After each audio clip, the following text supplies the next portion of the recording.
I was imagining all the things that would be difficult, like Halloween and, Thanksgiving, any type of dinner, any type of party, birthday party, school. I was imagining sending him off to all of these things, whether I'm with him or without him, and thinking, I want him to be in these events and enjoying life to the fullest and not avoiding. Because I think that's what I started doing when he was young and this anxiety was setting in. We'd be invited to a party, but when he could crawl, and I would worry about him crawling on the ground and putting a bit of peanut in his mouth or something. So I started to avoid, and then you start to realize, well, his mental health and sense of belonging are just as important as anything. Welcome to the Don't Feed the Fear podcast, where we dive into the complex world of food allergy anxiety. I'm your host, Dr. Amanda Whitehouse, food allergy anxiety psychologist and food allergy mom. Whether you're dealing with allergies yourself or supporting someone who is, join us for an empathetic and informative journey toward food allergy calm and confidence. Today we're having our book club episode, and I'm so excited to welcome author, food allergy mom, Emily Reed. So Emily is the author of her first book, which she published this February, for her son, George, who has food allergies. And she says that she wrote the book to help him with his bravery about dealing with his own food allergies and using his voice to advocate for himself. So I won't tell you too much about her because I want her to tell you in her own words, but thank you so much for joining us, Emily. I'm so excited to hear about this. Thank you so much. Thanks for inviting me. It's a pleasure to be here. Absolutely. So you published your first book in February. I'm guessing it's probably been stretching and working for a while. Yeah, it has. I had no intention of actually writing a book. It didn't really start that way at all, which is funny. But it's so appropriate that your podcast is about anxiety because it really stemmed from my own anxieties and sleepless nights after his diagnosis, which happened when he was only 6 months old, and he's 5.5 now. So it was quite a while ago. And, what was tough is that I went through at that time, I'm sure which all parents do when they learn their kids have food allergies. I went through this strange time where I thought, there's so many worse things that a doctor could tell you. There's scarier things. And, I think that was my first thought. I don't know if it's everybody's, but it was mine because my dad is a pediatric oncologist. He was at the Cleveland Clinic. And I just, growing up with a dad who's constantly having to tell parents their kids have cancer, hearing a diagnosis that my son has food allergies, my first thought was, well, this could be scarier. But then after that, as we start, the reality sort of sunk in slowly from there. So it wasn't an all at once, like, this is going to be really scary. You don't know how scary it is until you're dealing with it. People who haven't been through it don't understand. And that's kind of the realization I came to. I think that's an important piece of this. And I say to people in my private practice all the time, we do this thing that you said you kind of did early on in the process where it's like, oh, it could be worse, right? And we start to compare what are my stressors and what are my problems? And we have good intentions for ourselves, right? You're absolutely right to put things in perspective. I do that to myself all the time in terms of talking through. My son and I just had a kind of a bad experience recently where he was okay, but we had to epi, and, we were at the emergency room in the car in the parking garage, and, I'm seeing moms come out and wondering the same thing. Do they have a child in the oncology unit here? There was a family that pulled up beside us with a car that, didn't have a window. There was duct tape over the window with plastic. All the ways that we're blessed and all the resources that we have and all the problems that other people have that could be worse doesn't solve my problem for me, right? It doesn't make mine any easier than it is, even though I can objectively see that I would rather have this than many other things that are going on. Yeah, that's right. And I think too, food allergies are a funny thing to just come into your life when you didn't deal with it before, which was my case. I don't have a history of it myself. I don't have siblings that have food allergies or even friends. And so I think that my mind also went to thinking about friends who are parents now, we're all grown up, who have kids and they have nut-free classrooms and they have things that are inconveniences to them. And so my mind sort of went to that too, how it's viewed and how I've overheard conversations that didn't mean much to me ever. Not that I ever would have participated in that kind of talk, but I heard it. And I, remembering that after you're then diagnosed and then it really started sinking in for me when we were being social. At 6 months old, this was pre-COVID. We were still going to parties and toting around our new baby in public places. And you start to realize something that you always knew, something obvious, but everything centers around food in life. Every party is a lot of food. Every gathering with family and friends, and a movie theater, or Halloween, every holiday.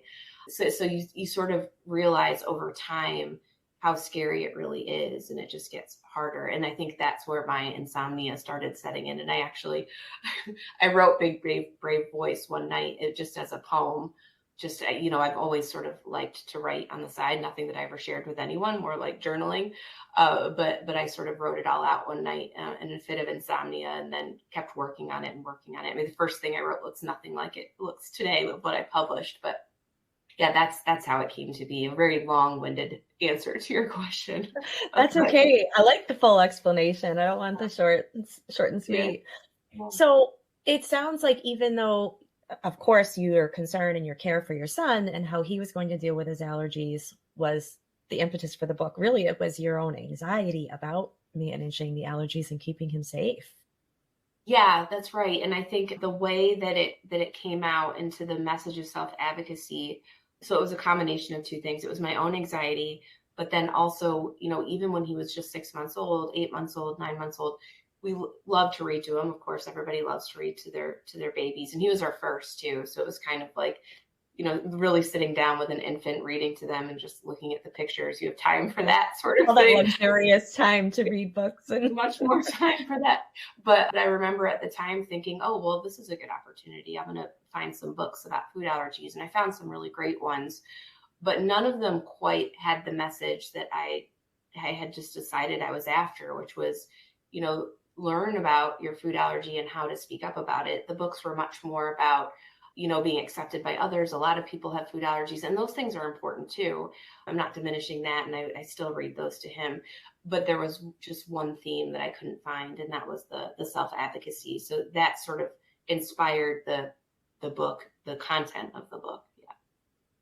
Yeah, I agree. And I was looking through all of my favorite kids' allergy picture books that we have. I have a big collection that I use in my office that obviously were my son's first before they ended up in my office.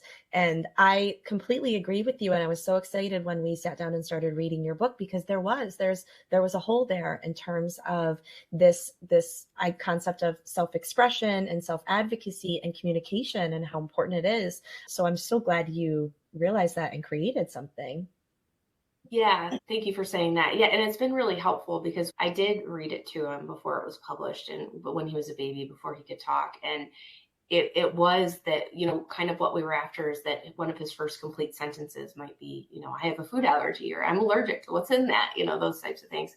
And he did. He went off to daycare just when he's just learning to talk, and his daycare teacher, his preschool teacher, they would all come back and say, this is amazing. He reminds us all the time. And so it really accomplished what I think we were after. And, of course, there's still anxiety around food allergies, but just to have a little bit of peace of mind that he's out there protecting himself by just even reminding people is really a comfort. Yeah, absolutely. So for those who haven't read the book yet, but hopefully are going to go and find it and read it with their kiddos, maybe you can say a little bit more specifically about how the book tries to teach that and what you're referring to when you're saying about wanting those to be his first words. Yeah, sure. So the book starts off that just basically introducing George and the fact that he has a food allergy. And I talk about the things that were hard for me. So I'm remembering I wrote it sort of before he was big enough to realize how hard it was. But I was imagining all the things that would be difficult, like Halloween and, Thanksgiving, any type of dinner, any type of party, birthday party, school. I was imagining sending him off to all of these things, whether I'm with him or without him, and thinking, I want him to be in these events and enjoying life to the fullest and not avoiding. Because I think that's what I started doing when he was young and this anxiety was setting in. We'd be invited to a party when he could crawl, and I would worry about him crawling on the ground and putting a bit of peanut in his mouth or something. So I started to avoid, and then you start to realize, well, his mental health and sense of belonging are just as important as anything. So So that's where I started to sort of piece together the story. And in the story, it shows that he's afraid of, bringing his own food, a little bit embarrassed. I was trying to imagine what that might be like. I remember being a kid and feeling embarrassed if my mom put my lunch in the wrong type of bag, Mm. but showing up to parties with your own cupcake and things like that. So I start off by sort of going through those things that I imagined would be scary as a kid with food allergy or uncomfortable or embarrassing. And then I put the twist on it that he's a hero and he's brave and he speaks up. He's not afraid to enjoy the parties. He's not afraid to go. He doesn't want to miss out. It just takes, if there is food around, saying to the adult, I have a food allergy, or what's in this? I'm allergic to eggs and nuts. And of course, that's not completely foolproof, but it certainly adds a layer of protection. And that's essentially the book. It just goes through those different scenarios. I wanted it to be a bit engaging. So it encourages the kid reading along to say it out loud themselves and be the hero for themselves.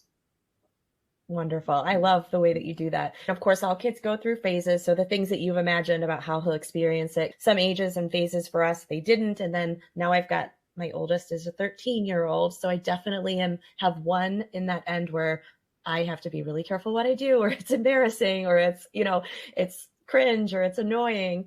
And then I've got my youngest is an 8-year-old, and he is still just in awe of the world and everything's amazing. And so he was so starstruck today that I was having a podcast interview with you, the author of this book that we just read together. He said, I have to ask you if those were George's first words. It's so sweet. And, his first word was, to be fair, probably ball, I think. Now, I'm a terrible mother that I don't know for sure, but I think it was ball.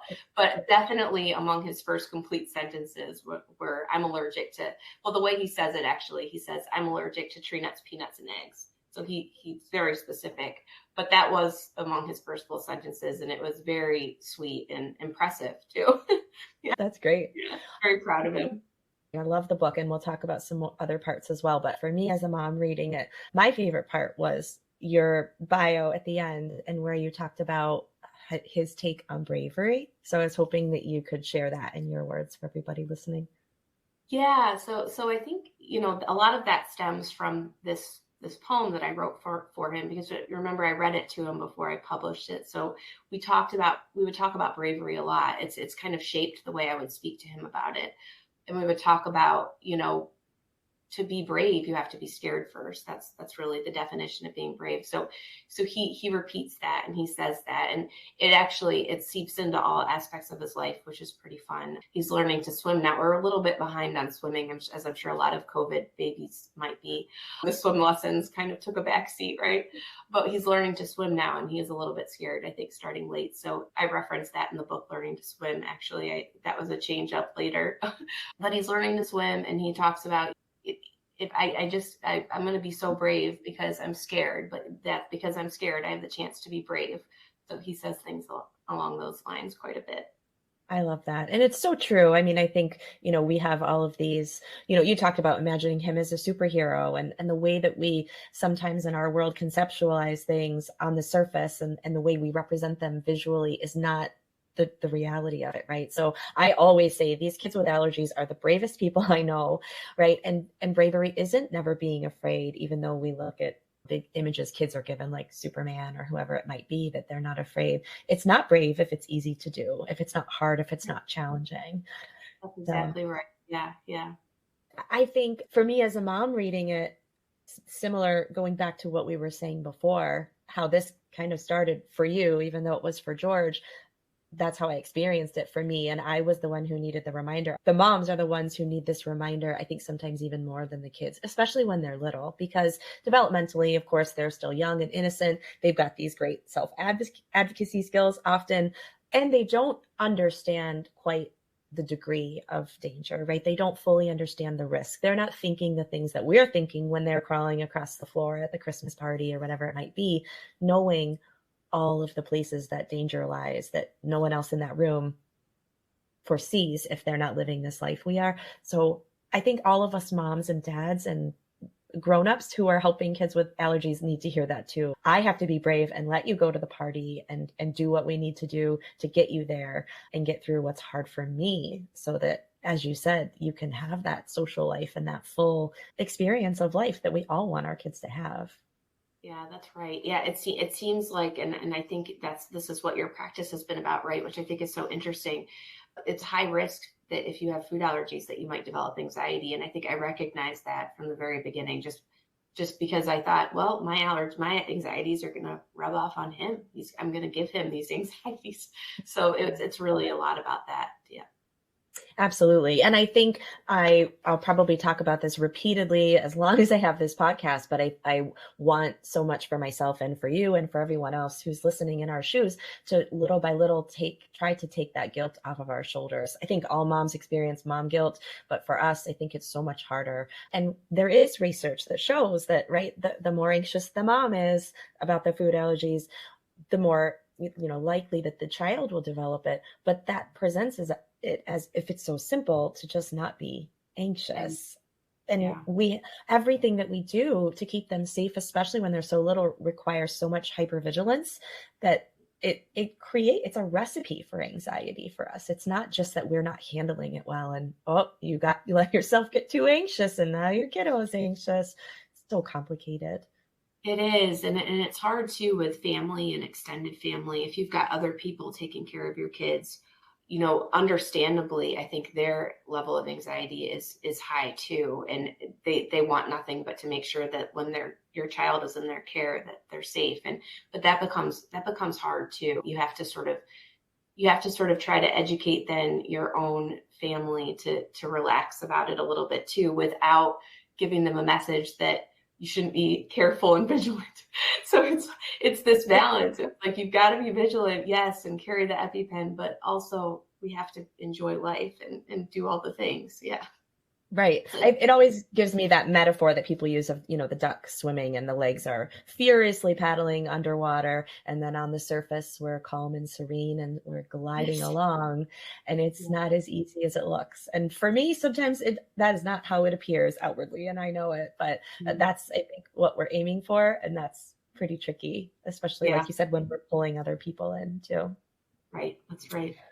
While we're on the topic of mom guilt, that you have beautiful illustrations in your book too. I'm not sure if you want to say anything about them, but there's one that stands out for me in terms of this mom guilt. And it's the picture of George when he's standing by the table of the food and he's kind of got his head on his hand. And it brought tears to my eyes because, as you described, I don't know if my child has actually ever had an experience like that, but I've worried about it so many times that he would. And it emotionally, we talk about the poem and the words and the self-advocacy of speaking the language around allergies. And there's also just something beautiful about the way that picture books can touch us with the images and touch on emotions that, for me as an adult, I needed to see that someone else worries. And that's exactly how I feel in my worried brain at 2 a.m. when I can't sleep, is that's how my little boy's going to feel. Yeah. It's so true. The illustrations were a really exciting part of the book that I felt brought it to life. And to your point, the images I worked with the illustrators to come up with the images out of my head, these scenes that I created that in my own mind that were giving me angst, thinking about the future, but then also thinking about kind of happy images of him joining in parties and playing, or in his superhero cape, feeling strong and practicing saying the words in front of the mirror, practicing saying I have a food allergy. But one of the illustrators in particular, Rachel Dove, she's one of my oldest friends who supported me with actually finishing up the illustrations at the end, because it was very challenging, just for time. Everybody's so busy. Every illustrator that worked on this book is a mom, and they were all absolutely wonderful, but it was an exciting part to see it come to life through that. And I'm glad that you recognize it. That one illustration that you're speaking of is one of my favorites. Yeah. I love it. And it's interesting. I don't know a lot about the publishing process, but I didn't realize until the end that there were multiple illustrators. So the way that you pulled it together, and I don't know if they worked together to kind of streamline the style, but it's really beautiful and just visually appealing, as well as touching with your words. Thank you. Yeah, they didn't work together. I worked with each of them.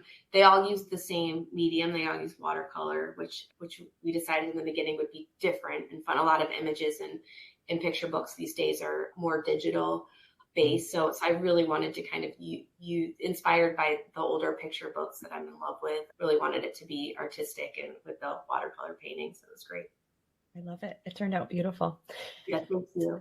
So you said that you published the book in February, but it goes back, you said George is 5.5 now, right? So 5.5. Tell us the timeline of the actual project and when the poem came to you in your sleepless night, and then when did it actually start becoming, or how did you realize maybe that it became or should become a book? Yeah, so my sleepless night was pretty soon after his diagnosis, so probably 6 to 8 months old. And then after that, I just became sort of really into it in the evenings. It was a really great release. It was a stress release. I think I mentioned earlier, I've always liked to journal, and this was a different type of writing that I've never tried to write something that I would ever intend to share with anyone. So it became something that was pretty exciting for me and energizing in the evenings. I would sit down and just kind of go back to it and make a change here, make a change there. And then I would start reading it to him. And then eventually, once I had the story down, it actually didn't even rhyme at first.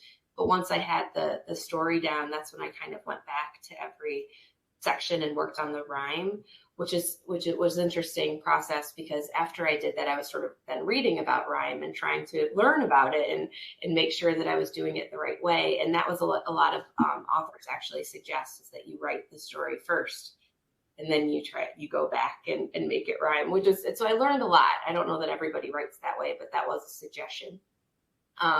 So it was really interesting to sort of learn about different authors' perspectives. I joined some different author communities online, as well as after I got a bit more into it, and authors out there share work with each other, which is so fun. And they say, you review this and let me know what you think, or read this and let me know what you think, and I'll read yours. So there's a lot of sort of that, community that I've never been a part of. That was really fun. I don't know that I would ever do it again, because I think for me, it was much more work than it would be for someone who's written a lot of books in the past, but it was really great to get into that process. And then once I felt really good about what I have, I decided to just go ahead and look into the self-publishing industry, which I didn't know anything about either.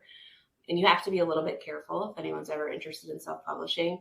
There's independent author protection type groups out there online that give you a lot of great information about what to look for in self-publishing and what to avoid. So I did a lot of research there and found a great self-publishing group called Palmetto Publishing out of South Carolina. And they were lovely to work with. I engaged with them, I think 2 years ago is when I started. And it wasn't until what took a long time from there was the illustrations. So it would have been much faster if I had the illustrations done when I went to them, but I didn't. I just had the words, and they gave me a lot of good advice on how to find the illustrators. So I think from when I started with the publisher to when it was actually published was just about 2 years.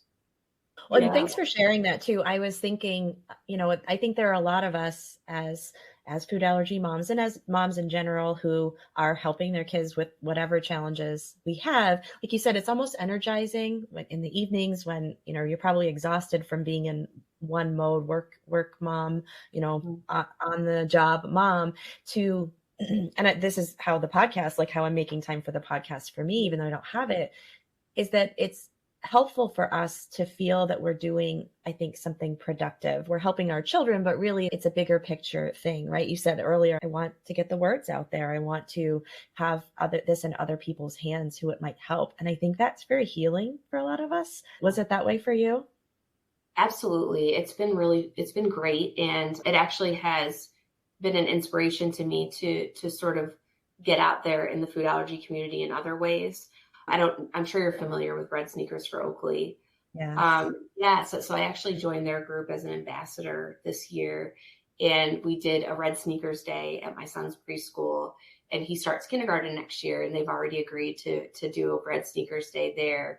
And I'm hoping that it's something that they'll continue to do. I love that because then it's just making a safer place for George and other kids with food allergies, even in the schools, building empathy of other students, building empathy of other parents, back to the comments that you hear, I think there's definitely a need to raise awareness and education, because I don't think that anyone is mean. I don't think they intend to come across that way with comments. It's truly just they don't understand how challenging it is. So I think raising the awareness through education and advocacy is just such a great way to do that. Yeah, I agree. And I love that. There are a lot of great resources out there, and all of the best ones were started by parents, right? Out of tragedy, right? It's just absolutely. Yes. And especially for those, you do want to say a little bit about Red Sneakers for Oakley for those who may not know about their organization and their story. Yeah. I encourage you to look it up and read about it. They started the organization for Oakley Dobbs. He was 11 years old when he was tragically lost to his food allergy. And one of the reasons that his family was inspired to raise awareness and education is that, they didn't react to the symptoms immediately. They didn't use the EpiPen, and he actually went to sleep, and that's when he passed. They were at a family function, and he had a bite of banana bread or some sort of bread or coffee cake or something, and they didn't know, and they just didn't recognize the symptoms of it as anaphylactic when it happens. Yeah, it's so unfortunate, and I think it takes the bravest kind of parent to take that tragedy and that loss and use your deepest pain to help protect and save other people. So I think all of our hearts break for them and appreciate them so much, because we know so much more how to keep our kids safe from absolutely. The resources that they've provided to me to get out into my community, they've been incredibly generous. They send me materials and food allergy awareness bracelets, and we actually have in our community, we have a parade over Memorial Day weekend where everyone throws candy. So I actually was in the parade representing Red Sneakers for Oakley, throwing non-food treats. And they even sent me some soccer balls to throw that said Red Sneakers for Oakley on them. And just so much fun. They're a great organization, very, very generous. That's great. Good. Well, I hope more people will hear about them. And it's one of my hopes one day to maybe talk with Oakley's mom about that experience, because, I think that is all of us, back to our anxiety. That's all of our deepest fear, right? Deep down is that we could lose our child. So to see someone who's done it and soldiers on is very inspiring. It is. There's another great organization that's more local to me. It's called the Allison Rose Foundation. I don't know if you've heard of that one. I haven't. And I don't know quite as much of the detail. It's one that I have on my list to really sit down and read about. But I do know that one of the great things they're doing is training restaurant staff to use EpiPens. I have a good friend who manages a great restaurant in Cleveland, and he was telling me about how they came in and were training the staff on how to use EpiPens and recognize the signs of anaphylaxis. So, just really great things different organizations are doing. That's wonderful. I'll have to look into that one. I can link it in the notes beneath the show so that more people can read about it. Yeah. You mentioned the other books that were out there, and I'm just curious what your favorites are in addition to your own beautiful book. What other books does George like at age five and a half? Is that right? 5.5. Yep, he'll 5 and he'll be 6 in December. Yeah, he really likes the Nutley, the nut-free squirrel. He liked that one. I liked that one a lot too. And then there's one that I haven't read to him yet that that's on my list to order, called Land of Not. Have you seen that one? I haven't. It's written by I think he's a teenager. I'm not sure how old he was when he wrote it, but I was just reading a description about it, and I know this wasn't your question. You were asking George's favorite, but it's one that I wanted to up for him. And it's written from the perspective of a teenager, I'm pretty sure, with food allergies, and it's about, the land of not, like, I can't have this, but then what can he have? And it's about all the wonderful things he can do and can experience, and trying to look at life with that positive spin. So it's one that I'm looking to pick up. That sounds like a good one. I love the Nutley books too. Those are cute. And we had the Bugabees books, which they were coming out like when my 13-year-old was younger and we were new. So I don't know if those are still floating around as much as they used to be, but I see those ones. I'll have to look out for them. So I feel like there's a really important thing that we haven't touched on about you yet, which is that obviously George inspired this book, But George is not your only kiddo, and not even your only kiddo with allergies, right? No, he's not. Yeah, thank you. I also have a daughter. She's 2.5, Marley, and she has a very rare food allergy called FPIES, and I think that you probably know more about it than I do because I'm still learning. Her allergy is a little bit different. She's not anaphylactic, but it's not a sensitivity either. Avocado, bananas, and probably kiwi, but we're just not going to try. We're navigating understanding it. Could be life threatening. It's vomiting until there's nothing left. Sorry to be graphic, but that's the reality of our lives, right? EpiPens and vomiting and rashes. Yeah, but for her, it's just the vomiting. So it's more of a completely just a GI reaction, which sounds more like a sensitivity. The first two things we gave her, banana, avocado, she was just getting really violently sick, and we had to go to the emergency room. But when we figured out that it was actually an allergy and they're connected, it felt more like, well, at least it's not, I don't know, some weird thing where she can't eat food at all. What's it like managing such different, not just different foods, but different, symptoms from your kids, different presentations, and even relearning what this different kind of allergy presentation is for Marley? That sounds like a lot.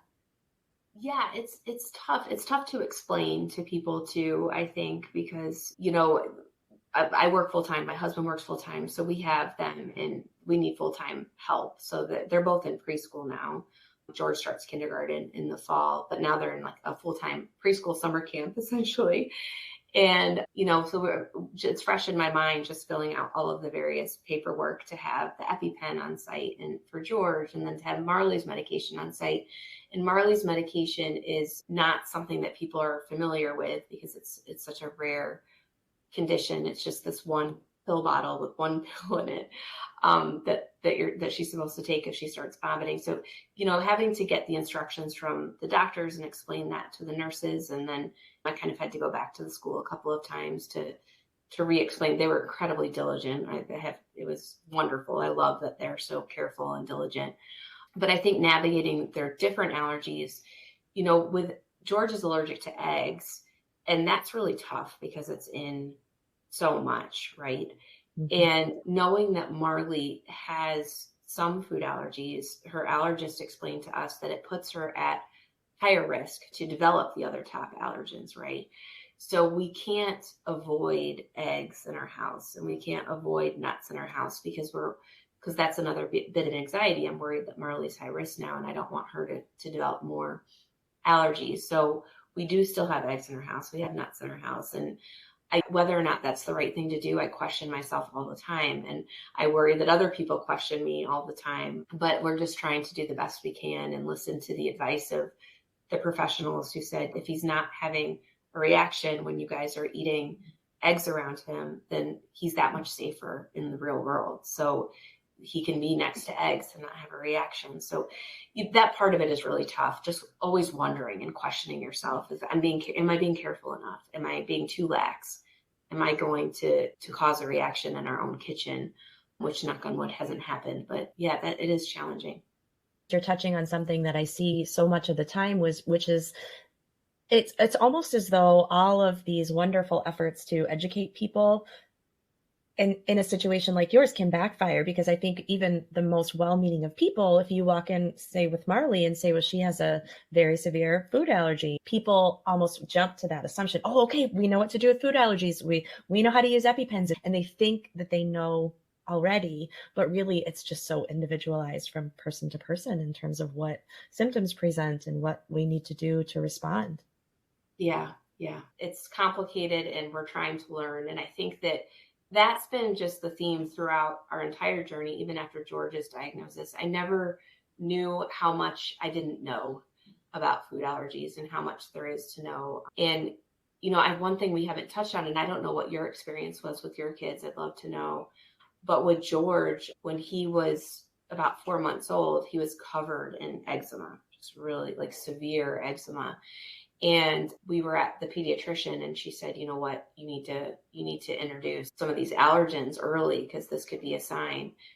And I don't know whether that was the best advice or whatever. It probably is for most people. But so we did. We went home and we gave him a little bit of peanut butter and ended up in the emergency room. So I think that I think about that a lot. I think about the connection between eczema and food allergies. And I've spoken to my pediatrician about it and my allergist. And I think that there's still a lot of research that needs to be done. But one of the theories that my pediatrician shared with me really resonated, that kids with eczema, their skin is broken. And if you're eating something that's an allergen that has one of these proteins in it that you recognized as a something harmful, and then you touch your infant with eczema, and that's how they're being introduced to the food through their skin instead of their gut for the first time, there's a theory that can cause food allergies. And that really kind of made a lot of sense to me. And so it makes me wonder too. And I say this and my husband thinks, oh, here we go, another project to get words out. But I think about when when you have your baby, when you have your newborn and you're going to the pediatrician for the first time, you see posters about cutting up hot dogs and cutting up grapes and choking and sleeping in the bed with nothing else. Don't put bumpers or blankets, or, maybe there could be a poster about eczema and what that means, and washing your hands really carefully after you eat allergens. It just seems that maybe there could be some benefit of explaining the theory publicly. Absolutely. And I'm familiar with that. And it absolutely resonates for us because my son also had really severe eczema. It was just dismissed by the pediatricians, even though our mother's instincts, we know, right, that something's up. And so they told me to use Aveeno, which is a really gentle, right, lotion for the skin. So of course I'm smearing that poor boy up in Aveeno all the time. Well, Aveeno has oat in it. So guess who's allergic to oats? Yeah. And I had multiple allergists after that. Then when he would eat them, he would develop rashes. And I know that that's how it started. And I had multiple doctors tell me, oh, that's not possible. You can't be allergic to oats. And from all the people I knew, I thought, I'm pretty sure you can be allergic to anything. So yeah. He definitely is allergic to oats, which is a very uncommon allergen. But I agree. And from what I've read and then seeing it happen, that skin exposure, because that's not how the body is created or designed to experience a protein, right? We don't want proteins coming in through our skin. It's that barrier protects us. So unfortunately, I agree with you, because I was thinking my son is so much older than yours and things have changed. We all in the allergy world know they used to say delay until 2, and then they changed it, and we all feel guilty of ourselves for not knowing, even though we just did what the doctors told us to do. But I don't understand why there isn't more awareness and advocacy around this, like you're saying, because I think there's been a decent amount of evidence for quite a while. I think back, and it just feels so frustrating to me, because we were those first time parents taking newborn classes, and they were teaching us how to change a diaper, which I've done 100 times before. But if I just would have known a little bit of that information, I definitely would have washed my hands more. Not that I didn't wash my hands a lot with newborns, we all do, but I think I would have been that much more careful with food around them. Yeah. Absolutely. Yeah. Well, so the next project then is not another George book or a Marley book. It's an advocacy campaign. Advocacy around eczema, I guess, and the connection to food allergies. Yeah. Well, and I just want to go back and touch on again, because I think there are so many of us parents, and I don't mean to emphasize that it's just the moms. I know the dads feel it too, but I'm a mom, and I think a lot of us carry it differently. Back to what we were saying about people who mean well, who think they understand, just making our guilt worse and not understanding, because both with that and with what you were saying earlier about questioning, is this the right thing to do to have eggs in our house, and if they're dangerous? And every family situation is so different. And all we can each do is work with our doctors, watch our kids, consider what our lives are like, and come up with the best way that we can do things until we have some different information that, okay, that didn't work for this reason, but you have 2 kids to take care of. And so you're doing everything right the way that your kids need you to do it. And that's, hopefully you know that already, but that's for everyone else to hear too. We all have to do it our own way. Yeah, we do. It's really tough. And then, I think it's risk tolerance too is something that I think about a lot. Am I tolerating too much risk? But I think I'm just trying to have a realistic life for George. I want him to experience eating in restaurants, and I want him to experience all the birthday parties and everything that life has to offer. And I think obviously our immediate physical safety comes first, but we have to factor in the things that you're saying because it's kind of a short term, versus a long term question. We could keep them 100% safe, right? We know exactly. Again, that's the lucky thing about allergies. We know exactly what to do, but in the long term, obviously doing everything to eliminate every risk is going to have longer term, more complex consequences for our kids that we don't want to create. Yeah, exactly. That are harder to understand even.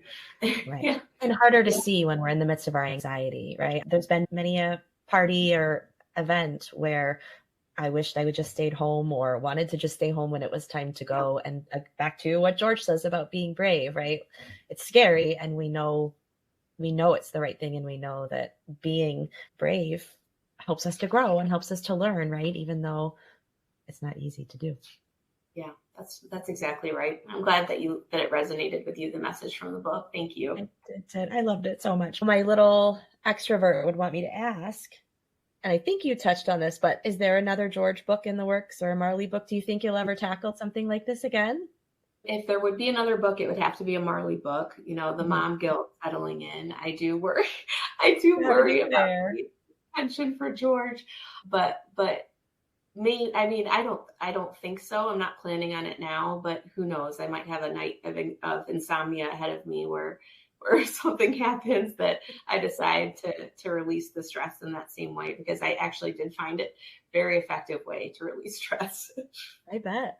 Well, and I will say, I don't know off the top of my head of any books about FPIES. So that might be a topic that there's a need for a little more. Yeah, I'm certain of it because we're experiencing it and still know nothing. So you're right. It would be a good topic. Maybe a good topic for one of your podcasts too.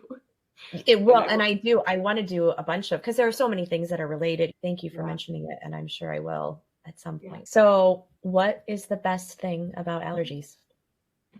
Yeah. And actually this question is a fun question for me because something fun has come out of all of this. And that's that George and Marley and I love to bake together. They don't tell you about the number of birthday parties that you'll have to go to. So, we do a ton of baking because George he decides what he wants to bring. Usually it's his own cupcake, but I never was into baking before. I had no interest. And now we can put together a homemade eggless cake or just about anything else that you might want. We figured out, we perfected brownies recently. But it's so much fun and doing it together. And Marley, I think that as she gets older, is more into it now too. And we all see it as this way of supporting George. And I think that he loves that. And then he's proud of what he brings because, one of the things is being embarrassed about bringing your own food. I was always a little bit worried about that. But he does things like he'll draw a cupcake and he calls it our recipe. And he kind of colors it the way he wants us to decorate it. We did that for my husband's birthday. I think it was last year. And he kind of held up his ingredients next to the finished product to see. And it was like just a really special and fun thing to do with him. I love that. That's so sweet. Yeah. Well, where can people find Big Brave Voice, your book, if they would like to read it? Yeah, you can find it anywhere online that books are sold. It's also, if you're near Chagrin Falls, Ohio, it's in our public library here and at Fireside Bookstore in Chagrin Falls. And I have it on my list to drive around to give it to some other bookstores. Well, and selfishly, I'm thinking, no, don't waste time doing that. We want more books. So if there are more books in you and they come out, I think you have a knack for it and touching on things in a way that really hits home. So I'm really glad that I found your book and thank you for sharing that with us all. Yeah, thank you. Thanks for having me. This is just so much fun and a pleasure to talk to you, really. And good luck with your podcast. It's so great. Thank you. I'm really glad I had you here. As always, I want to wrap up our episode with 3 things that you can do as soon as you're done listening to take some positive steps in terms of confidence about managing your food allergies. Here's a list of what Emily and I came up with that we thought would be the most simple action steps that you can take. Number 1, read a book to your child. Any book. Reading books develops empathy. It helps us to feel seen and validated. It helps to give us as adults and the children listening different perspectives, insight into our own feelings by watching other people as characters in the book experience them. They give us vocabulary for things that we might not be able to express. They improve our communication skills. And most importantly, the experience of snuggling up and reading a book with your child can be one of those glimmer moments that we've been talking about. One of those moments that calms your nervous system, helps you to co-regulate with your child so that their nervous system feels calm and soothed and safe. The physical affection and closeness that we experience and the way that we connect when we read books with them is so different from the way we interact with them the rest of the day. Number 2, get the list I've created for you of children's books about food allergies and related issues. Emily and I are going to both put our favorites on there for you. And if you go to my website, dramandawhitehouse.com, you can find the link in the show notes. Sign up for my mailing list, and I will send you that PDF of some great books that maybe you haven't had the chance to read yet. Number 3, go buy Big Brave Voice by Emily Reed. It's a beautiful book. The watercolor illustrations are very soft and lend well to touching on the emotions that are experienced during the book. Emily's writing is beautiful. It is written in a simple verse form that kids can really connect to. My son loved the rhyming structure through the book. And as I said during the episode, it really does touch on an aspect of food allergy life that there isn't a lot out there for in regards to children's books. So whether your kiddo is little or a little bit bigger now, having that model of self-advocacy and communication in order to keep them safer and help them feel more confident is a wonderful thing for your kiddo. And this book is a great way to achieve that. So once again, Big Brave Voice by Emily Reed. And thank you to Emily for taking the time to be on the podcast with us. This podcast is for educational purposes only. It is not a substitute for professional medical advice, diagnosis, or treatment. If you have specific questions or concerns about your health or medical condition, please consult your allergist or other qualified healthcare provider. I'm Dr. Amanda Whitehouse, and until we chat again, remember, don't feed the fear.